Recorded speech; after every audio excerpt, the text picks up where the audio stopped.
여러분 안녕하십니까, 진성호입니다. 이재명 경기도지사가 방금 전 사퇴 기자회견을 했습니다. 자, 이제 이재명은 오늘 밤 12시, 그러니까 26일 0시부터 경기도지사가 아닙니다. 민주당 대통령 후보직에 전념하겠다고 합니다. 근데 오늘 이재명 지사의 이 사퇴 기자회견은 좀 묘한 일이 벌어졌습니다. 무엇보다 기자들이 오늘 아침 터져나온 이재명의 의혹을 질문하기 시작했습니다. 제가 아까 오늘 첫 방송으로 전해드린 바로 그 문제입니다. 황무성 전 성남도시개발공사 사장이 초대 사장입니다. 이 이재명 지사의 최측근인 이 두 사람으로부터 사퇴 압력을 받았다는 겁니다. 그리고 사표를 냈다는 겁니다. 자, 이걸 보면 지금 이재명의 지시 없이 이게 되겠습니까?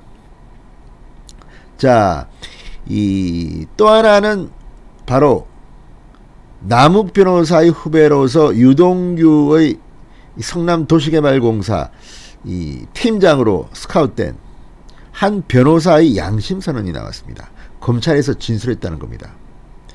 이재명에게 바로 이 모든 것을 직접 보고했다는 겁니다. 자, 이러면서 이재명은 사퇴 기자회견, 그러니까 좀 폼 좀 잡고 내가 경기도를 그동안 이렇게 이끌었고 이제 나라를 위해서 뭔가를 해보겠다, 이런 자리가 변명의 장으로 변질됐다, 이런 비판이 나오고 있습니다. 뿐만 아니라 이 시간에 KT의 무슨 디도스 공격에 의한 무슨 접속장애입니까? 아무튼 이것 때문에 갑자기 난리가 났습니다.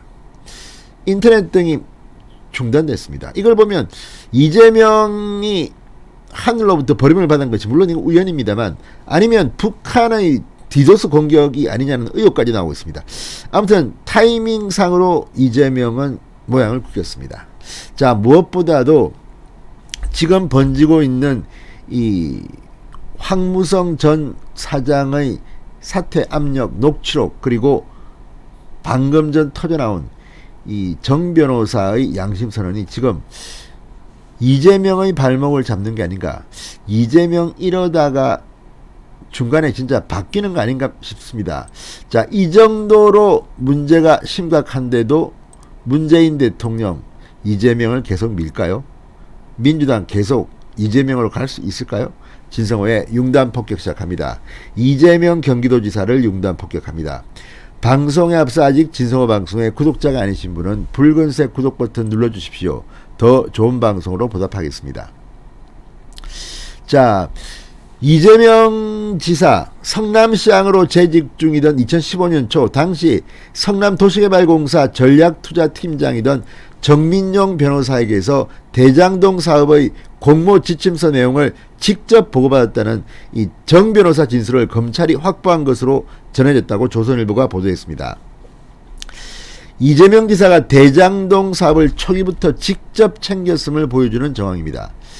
자, 이 지사 측은 공모지침서 작성이나 사업협약 체결은 실무진에서 벌어진 일이고 이재명 지사는 보고받은 적이 없다는 취지로 반박했습니다. 그러나 국민의힘 김기현 원내대표는 이재명 후보가 구속된 유동규 전 본부장과 배임 혐의로 엮이지 않기 위해 공모지침서 작성이나 사업협약 체결을 자신은 보고받은 적이 없다고 거짓말하려는 의도였을 것이다. 후보직 사퇴를 요구했습니다. 자, 정민용 변호사는 이번 화천대유의 핵심 인물인 남욱 변호사의 후배입니다. 유동규가 기획본부장 할 때 팀장으로 스카웃된 인물입니다. 그런데 정민용 변호사가 지금 입을 열어서 다 불고 있습니다. 자, 이 발언을 보면 상당히 충격적인 게 이재명이 국정감사에서 나는 몰랐다, 언론 보도를 보고 알았다고 주장한 것과는 전혀 다른 분위기입니다. 이게 맞다면 이재명은 국회에서 위증을 한 것이고, 알고 있었다면 배임 혐의로 아마 감옥에 가야 할지도 모르겠다는 생각이 듭니다. 자, 정민용 변호사는 최근 대장동 사업 동업자들에게 공사 이익을 확정한 내용의 공모지침서를 작성해 이재명 당시 성남시장에게 직접 보고하러 갔다는 취지의 발언을 했으며 검찰에서도 비슷한 진술을 한 것으로 전해졌다고 조선일보가 보도했습니다. 대장동 사업 설계의 실무를 총괄한 이 정 변호사가 천화동인 4호 소유주 1,000억인가 배당을 받았다는, 그리고 미국으로 갔다 이번에 귀국한 이 남욱 변호사의 추천으로 성남도시 개발공사에 영입된 것은 다 아는 사실입니다. 자, 그렇다면 어떻게 봐야 될까요? 일단 유동규를 기소할 때 검찰은 이렇게 공소장에 썼습니다. 유동규는 2014년 11월 공사 내 전력사업팀을 신설하고 남욱과 정영학으로부터 각각 추천받은 정민용, 김민걸 등을 신규 채용하고 전략사업팀과 정민용 등을 이용해 2015년 2월 공모지침서 및 민간사업자 공모 등을 작성, 공고하게 됐다. 이게 공소장에 나온 겁니다. 자, 지금 정민용 변호사는 검찰에서 다 분 것으로 보입니다. 자, 이걸 본다면 어떻게 이재명이 이 대장동을 몰랐다고 할 수 있습니까?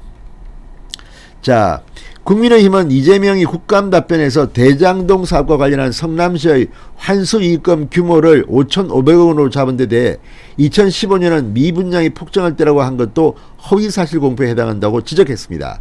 국민의힘 측은 국토부 자료를 보면 경기도 미분양 물량은 2013년 10월 최고치인 28,399가구를 기록한 이후 꾸준히 감소했고 대장동 사업이 본격 추진된 2015년 3월 경기도 미분양은 1285가구로 줄었다고 지적했습니다.